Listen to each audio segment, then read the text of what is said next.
Assalomu alaykum qadrdonlar, yaxshimisizlar? Hammaga kun xayrli bo'lsin. Sog'lom jamiyat. 35 yillik mehnat dedimmi? Tajriba dedim.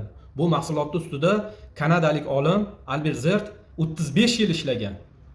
Hamma issiq sovuq mijoz, sovuq mijoz, mana shularga to'g'ri keladigan qilib, hammani organizmiga bir xil ta'sir qiladigan holatga olib kelguncha 35 yil ishlagan buni ustida.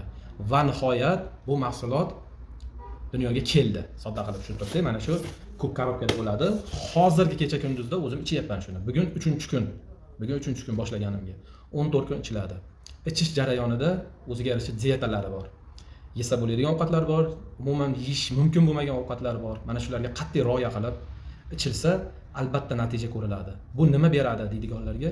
Organizmda, ya'ni JKTni ovqat hazm, mana qizil o'ngachdan tortib oshqozon, 12 barmoqli ichak, ingichka ichak, yo'g'on ichak, ya'ni biz yegan ovqatlarimiz, ichgan minerallarimiz bizni tanamizga singiydigan, shitdan so'riladigan mana shu a'zolarni tozalab beradi. Bu a'zolar toza bo'lgandan keyin vitaminlar sizni tanangizga 100% singishni boshlaydi. Agar buni tozalamasdan turib ichadigan bo'lsangiz, keyin xafa bo'laverasiz. Ana uni olib ichdim, foydasini ko'rmadim, mana uni qildim, foydasini ko'rmadim. Albatta, ba'dan kirib, a'dan chiqib ketaveradi. Uspet qilmaydi so'rilib. Chunki o'sha so'riladigan joylar berkilib ketgan shilaklar bilan.